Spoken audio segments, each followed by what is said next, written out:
Process Trop. La députée LREM des Yvelines, Aurore Berger, a confirmé ce mercredi 29 décembre qu'elle allait porter plainte contre René Chiche.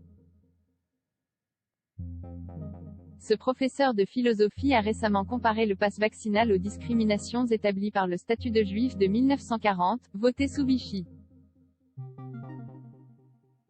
Oser comparer la mise en place du pass vaccinal, c'est-à-dire la possibilité de mieux protéger les Français, avec un statut discriminatoire basé sur la religion de certains Français qui a envoyé des dizaines de milliers de Français juifs à la mort. Je trouve que c'est profondément indigne, a déclaré Aurore Berger sur France 2.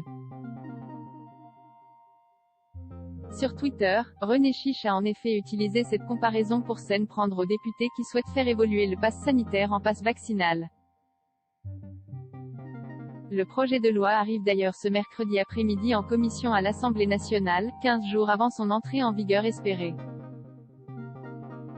Aurore Berger, j'en ai marre, matin, midi et soir, de me faire traiter de nazi ou de collabo, uniquement parce qu'on a un vaccin qui est mis à disposition de l'ensemble des Français et qu'on demande aux Français d'abord de se protéger eux-mêmes et aussi de faire preuve de solidarité, de fraternité vis-à-vis de celles et ceux qui sont fragiles et qui pourraient demain avoir besoin de cette immunité collective, a ajouté la députée.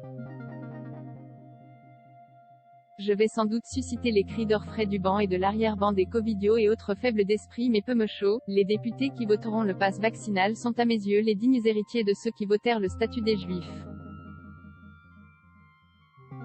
Dinsimilash a écrit ce lundi sur Twitter René Chiche. Outre l'infamie de la comparaison, cela relève de la pure diffamation. Je porte plainte, lui avait répondu Aurore Berger dès mardi, également sur Twitter. Ce mercredi matin, le professeur de philosophie s'est de nouveau emparé de son compte pour réagir aux propos de la députée sur France 2. On m'avertit que Madame Aurore Berger continue de me dénigrer sur le service public de l'audiovisuel où l'on évoque mon tweet sans me donner la possibilité d'en défendre le sens contre la honteuse lecture qu'elle et d'autres en font.